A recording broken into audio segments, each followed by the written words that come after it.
पाहूयात गॅस टंचाई आणि खत टंचाई विरोधात सध्या चर्चा होते। उत्तरात दिसतंय माझं म्हणणं माननीय मंत्री महोदय हे 15 दिवसाचं निलंबन 6 महिन्यासाठी करतील का? आपण ज्यांचे लायसन्स रद्द करता ती लोक त्याच प्रिमाइसेस मध्ये त्याच दुकानात नवं दुकान दुसऱ्या नावाने काढतात आणि त्यामुळे याच्यावर तुम्ही प्रतिबंध काय करणार? आणि तिसरा माझा प्रश्न, आता आखाती देशात युद्ध भडकलंय, आता खतांच्या किमती वाढायला लागणार आहेत, तर त्याच्याविषयी तुमच्याकडे काय उपाययोजना आहे? अध्यक्ष महोदय, ज्येष्ठ सदस्य जयंत पाटील साहेबांनी सांगितलं की ते 15 दिवसाची कारवाई ही खरं तर जास्त दिवसाची करणं गरजेचं होतं। या बाबतीमध्ये पाटील साहेब मी तुम्हाला एवढंच सांगतो की स्वतः मी या बाबतीमध्ये सदर प्रकरणामध्ये मी आयुक्त कृषी यांना ताबडतोब यामध्ये चौकशी करून खरं तर 15 दिवस तसं कमी 6 महिन्याच्या बाबतीमध्ये आपण निलंबीच्या बाबतीमध्ये सांगितलं होतं, या बाबतीमध्ये हे जे 15 दिवसाच्या ऐवजी 6 महिने हे दुकान निलंबित केली जातील। खताच्या बाबतीमध्ये नाही, या बाबतीमध्ये चौकशी मी म्हणलं चौकशी हे निलंबित करून या बाबतीमध्ये असं घडणार नाही हे काळजी घेतली जाईल।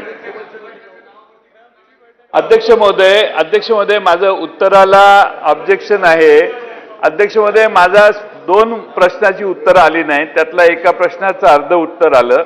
माझी माननीय मुख्यमंत्री महोदयांना विनंती आहे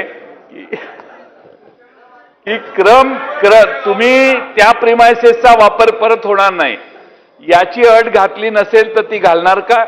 आणि ते दुकान 6 महिन्यासाठी आपण हे करताय, ठीक आहे, सस्पेंड करतोय आता आपण, पण पूर्ण रद्द करताय त्यावेळी त्या घरातले फॅमिली मेंबर आणि ते प्रिमाइसेस यांच्या नावाने नवीन दुकान होणार नाही याची काळजी तुम्ही काय घ्याल? आणि आखाती देशात जे आता युद्ध भडकलंय त्यामुळं गॅस आणि फर्टिलायझर सगळ्याच्याच किमती भडकणार आहेत, त्याच्यासाठी आपल्या उपाययोजना काय आहेत?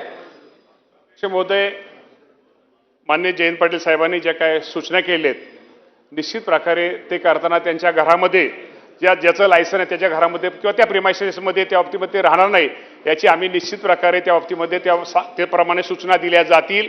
दुसरं आपण सांगितलं की खताच्या बाबतीमध्ये आपण काय सांगितलं, खताच्या बाबतीमध्ये निश्चित प्रकारे आज आपल्या राज्यामध्ये आजही खताचा साठा किंवा पुरवठा व्यवस्थित आहे। अजूनही त्या बाबतीमध्ये आज जर राज्यस्तराचा जर विचार केला तर साधारणतः 39,31,35,000 मेट्रिक टनाचे आपल्याला मंजूर आपल्या आवरटन आहे आणि प्रत्यक्ष उपलब्ध साठा हा 39,79,000 आहे। त्यामुळे आपल्याकडे शिल्लक साठा खताच्या बाबतीमध्ये आहे। आणि मगाशी नांदेड जिल्ह्याचा त्यांनी सदस्यांनी प्रश्न विचारला होता, नांदेडच्या बाबतीमध्ये सुद्धा शिल्लक साठा खताच्या बाबतीत आजही खताच्या बाबतीमध्ये आपल्याला कुठल्याही प्रकारची अडचण राहणार नाही। अध्यक्ष महोदय, मंत्री महोदयांनी उत्तरात सांगितलंय की 266 रुपये युरियाची किंमत आहे आणि 325 रुपये घेतले जातात, तर होय असं उत्तर दिलंय। मग ह्याच्यावर कारवाई काय होणार? आणि अध्यक्ष महोदय, युरिया घेत असताना युरिया बरोबर लिंकिंग केलं जातं आणि शेतकऱ्याबरोबर दुकानदार देखील पिळवणूक होती आहे, तर या लिंकिंगच्या संदर्भात मंत्री महोदय कडक प्रत्येक वेळी बैठक पण घेतली आपण, परंतु निर्णय काय होत नाही। मात्र खत घेताना लिंकिंग घेतल्याशिवाय 2000चं युरिया मिळत नाही। अध्यक्ष महोदय, खरं तर आपल्या सर्वांना माहिती की शेतकऱ्यांचा लिंकिंगच्या बाबतीमध्ये किंवा अनेक सदस्यांच्या नेहमीच त्या बाबतीमध्ये तिथल्या भागातले शेतकरी त्यांना मागणी करत असतात आणि त्यांची जी मागणी रास्त या बाबतीमध्ये खरं तर या बाबतीमध्ये सखोल अशी त्या बाबतीमध्ये चर्चा होणं निश्चित प्रकारे भविष्यामध्ये गरजेचं आहे। या बाबतीमध्ये अनेक सदस्यांनी, आपल्या सर्वांना माहिती आहे की अनेक सदस्यांनी या बाबतीमध्ये तक्रारी केलेल्या आहेत। आज त्यांनी अभिजित पाटील यांनी तक्रार मांडली, यामध्ये खरंच ती तक्रार ही रास्त आहे। या बाबतीमध्ये जे सदस्य या बाबतीमध्ये त्या सदस्यांची सर्व सदस्यांची या बाबतीमध्ये सर्वांना एकत्र त्या सगळ्यांची कमिटी किंवा त्यांची एक बैठक ही निश्चित प्रकारे लावली जाईल। संपलेला आहे। कागदपत्रे सभागृहाच्या पटलावर ठेवणे।